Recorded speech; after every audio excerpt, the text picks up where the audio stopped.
तो हमारे अगले टॉपिक में सबसे पहले जो बात आती है वो आती है कि योजना है क्या। और भारत में योजना बनाने का जो मुख्य इंस्टीट्यूट हुआ करता था, जो संस्था हुआ करती थी, उसको बोलते थे योजना आयोग। मैंने बोला बोलते थे क्यों? क्योंकि फिर योजना आयोग को बाद में जो नरेंद्र मोदी सरकार आई उन्होंने उसको हटा करके नीति आयोग बना दिया। तो इन दोनों में थोड़ा अंतर भी हुआ। क्यों बना दिया गया उसमें भी कुछ कुछ बातें हैं, आपको समझ में आएगा कि ऐसा क्यों हुआ था। तो हुआ इसलिए था क्योंकि योजना आयोग में कुछ कमियां थी, कुछ चीजें ऐसी थी जो हमारे फेडरलिज्म समझते हैं। फेडरलिज्म में क्या होता है कि अलग अलग तरह की व्यवस्था है। एक हमारी केंद्र सरकार और एक हमारी राज्य सरकार। तो राज्य और केंद्र सरकार के बीच में समन्वय कैसा होना चाहिए, उसमें कुछ कुछ शक्तियां हैं जो हमारे संविधान में बांटी हुई हैं। एक राज्य की सूची है, एक केंद्र की सूची है और एक समवर्ती सूची है। क्या है? समवर्ती को हम लोग इंग्लिश में बोलते हैं कंकरेंट। क्या बोलते हैं? कॉन्करेंट मतलब ऐसे मुद्दे जो राज्य भी जिस पे काम कर सकता है और केंद्र भी कर सकता है। ठीक, तो अलग अलग को शक्तियां बांटी गई हैं। लेकिन योजना आयोग जो है ना, वो कई जगह पर राज्यों की शक्तियों का अतिक्रमण कर रहा था। अतिक्रमण का मतलब क्या हुआ कि राज्य को कई जगह पर अपना काम करने की पूरी इजाजत नहीं होती थी। और इस वजह से ये भी वन ऑफ द रीजंस था, बहुत सारे कारणों में से एक कारण था कि योजना आयोग को बदल करके नीति आयोग कर दिया गया। लेकिन हम लोग बात क्या कर रहे थे कि योजना क्या होती है। तो देखो, योजना जो है वो ये होती है कि हमारे देश के संसाधन कहां पर यूज किए जाएं, कैसे यूज किए जाएं, क्या बनाया जाए, कितना बनाया जाए, ये हमारी योजनाओं ने नहीं बताया।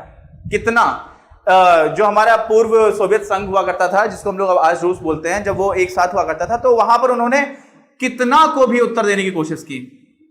ठीक है, हमारे 3 प्रश्न होते हैं। सबसे पहला होता है क्या बनाया जाए, फिर होता है कैसे बनाया जाए, और एक होता है कितना नहीं होता है, तीसरा होता है कि किस किस को बांटा जाए, किसके लिए।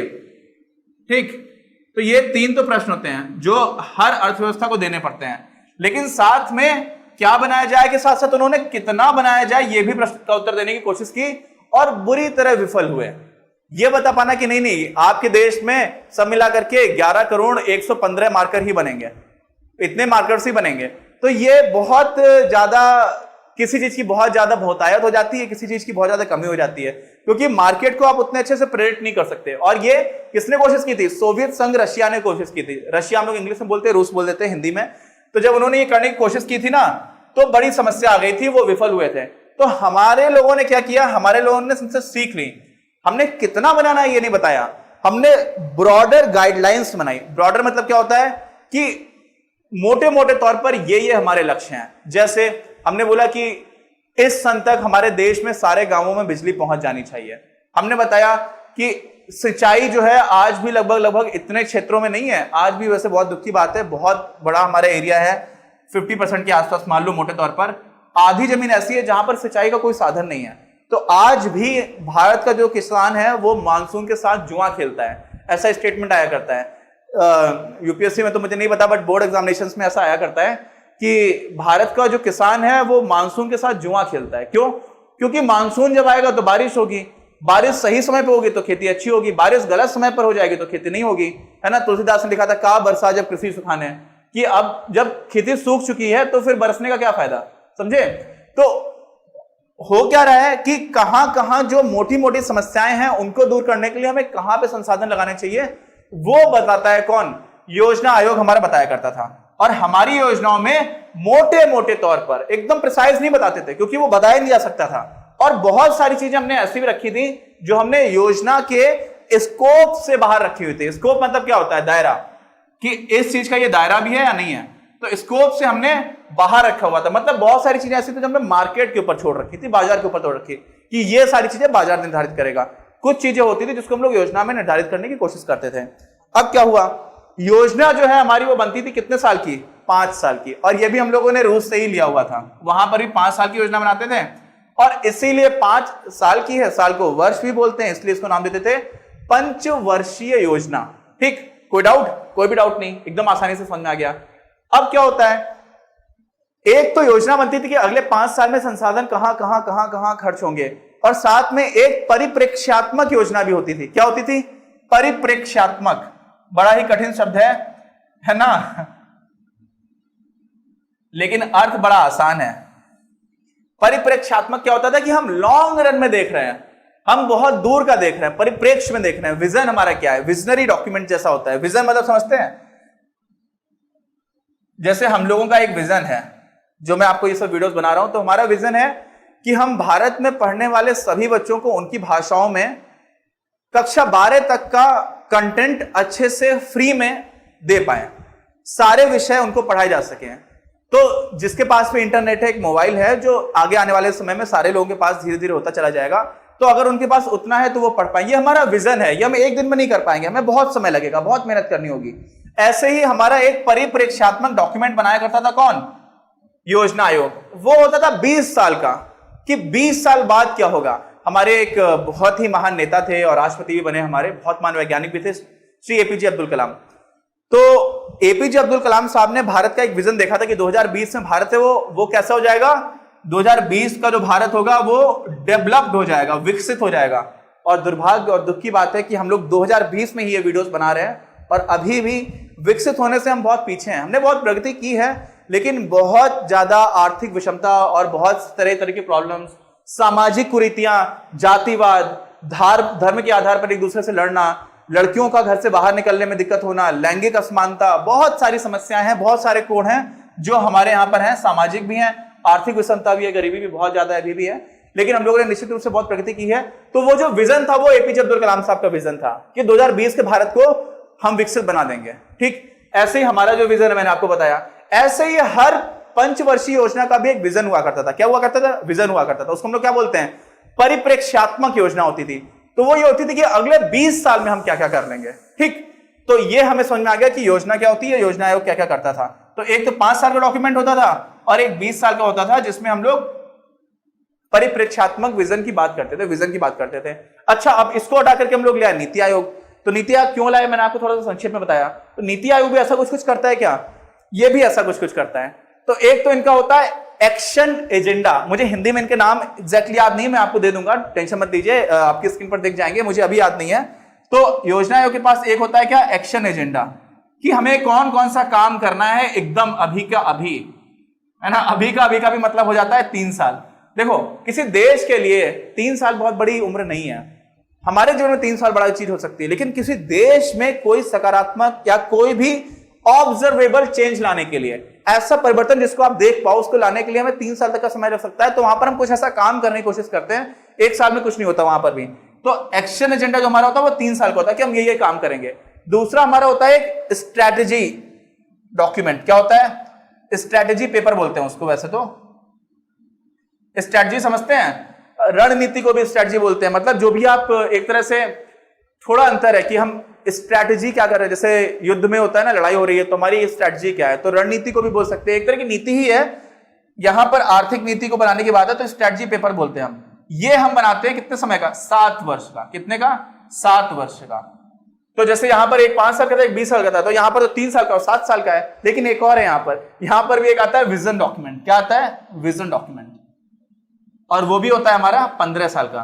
तो आप देखिए, हम लोगों ने पहले 20 साल का बनाया करते थे, 15 साल तक का बनाना स्टार्ट किया है। और इसका एक कारण ये भी है कि यार हुआ क्या है ना, कि पिछले कुछ समय में इतनी तेजी से चीजें बदल रही हैं, जो टेक्नोलॉजी है, जो प्रौद्योगिकी है, उसमें बहुत तेजी से परिवर्तन आ रहे हैं, और इसलिए बहुत आगे की बात करना बहुत कठिन हो गया। पहले क्या होता था, मेरे पिताजी के पिताजी के पिताजी वो भी खेती कर रहे हैं, तो मेरे बाबा भी खेती करेंगे, मेरे पिताजी की भी खेती करने के चांसेस बहुत ज्यादा थे।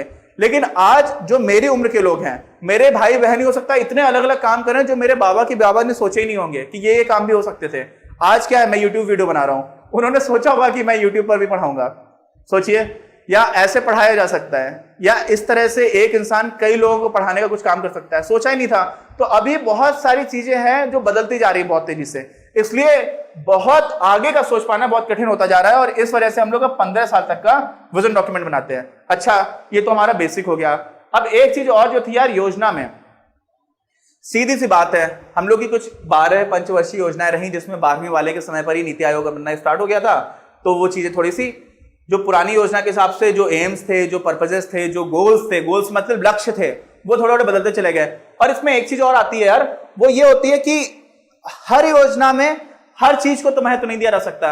जैसे हो सकता है किसी योजना में बिजली सबको पहुंचा जाए, इसको बहुत महत्व दिया जाए। किसी योजना में हो सकता है कि सारे शहरों में सीवर लाइंस बिछ जाएं और सारे जगह पर पानी की समस्या ना हो, इसको दिया जा सकता है। किसी योजना में हो सकता है कि हमें अपने यहाँ पर हैवी इंडस्ट्रीज, बड़े बड़े उद्योग कल कारखाने लगाने, उसको दिया जाए। कुछ योजनाओं में हो सकता है कि कृषि को बहुत ज्यादा दिया जाए इंपॉर्टेंस, कुछ में हो सकता है रोजगार बढ़ाने को दिया जाए।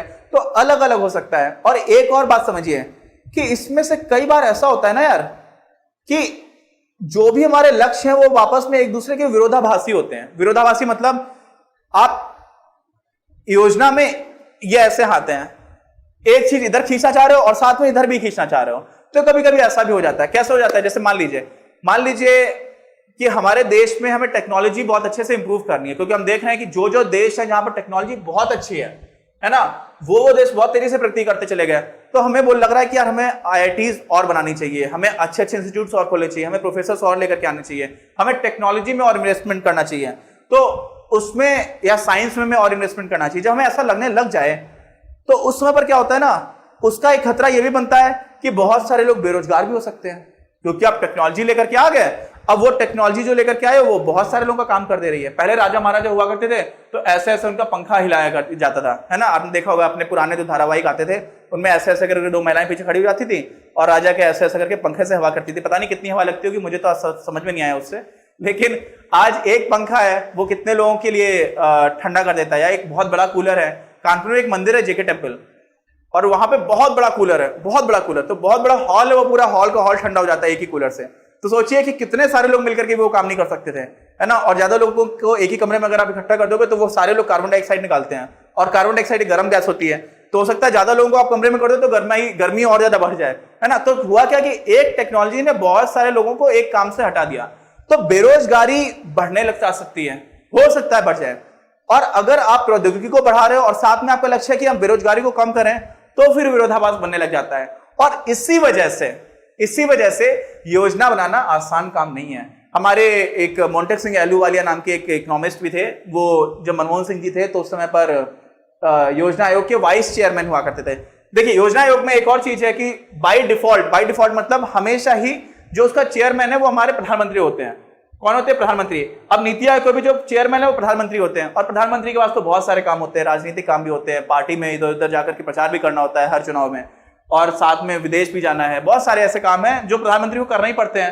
तो और साथ में जरूरी भी नहीं कि कोई प्रधानमंत्री वो एक अच्छा इकोनॉमिस्ट हो, जैसे मोदी जी हैं वो एक इकोनॉमिस्ट नहीं है उनके बैकग्राउंड से, और जो मनमोहन सिंह थे वो बहुत अच्छे इकोनॉमिस्ट भी थे, अर्थशास्त्री बहुत अच्छे थे, तो वो तो फिर भी चीजें कर सकते थे वाइस चेयरमैन के रूप में। लेकिन मोदी जी के लिए करना कठिन है, और प्रधानमंत्री का वो सीधा सीधा काम भी नहीं है। तो बाय डिफॉल्ट सिर्फ कहने को ऐसा है कि प्रधानमंत्री चेयरमैन है, जो मेन काम होता है वो कौन करता है? Vice chairman. कौन करता है? Vice chairman. हिंदी में उसको बोल सकते हैं उपाध्यक्ष। तो उपाध्यक्ष मोंटेक सिंह अहलूवालिया जी थे, और मैं जब मास्टर्स कर रहा था इकोनॉमिक्स में तो हम लोगों को उनका किया गया काम भी पढ़ाया जाता था। तो वो भी एक बहुत अच्छे अर्थशास्त्री थे। तो हम लोगों ने थोड़ा थोड़ा स्ट्रक्चर समझ लिया, योजना क्या होती है, योजना क्या आयोग क्या होता है, ये देख लिया। अब हमारी पंचवर्षीय योजना में किस योजना में क्या लक्ष्य था, उसको हमने कितना अचीव किया, ये सारी बात हम लोग करेंगे अपने अगले वीडियो में। अपनी क्लास का उद्देश्य आप सभी के लिए आप ही की भाषा में गुणवत्तापूर्ण शिक्षा उपलब्ध कराना है। कक्षा 12 तक के सभी प्रमुख विषयों पर हम वीडियोस बना रहे हैं, और कुछ विषयों पर वीडियोस आपके अपने चैनल अपनी क्लास की ही अन्य प्लेलिस्ट पर अपलोड भी हो चुके हैं। ज्ञान के प्रकाश से देश को सशक्त बनाने के हमारे इस प्रयास में इस चैनल को सब्सक्राइब करके और लोगों के साथ शेयर करके अपना बहुमूल्य योगदान जरूर दें। बढ़ेगा इंडिया तो बढ़ेगा इंडिया।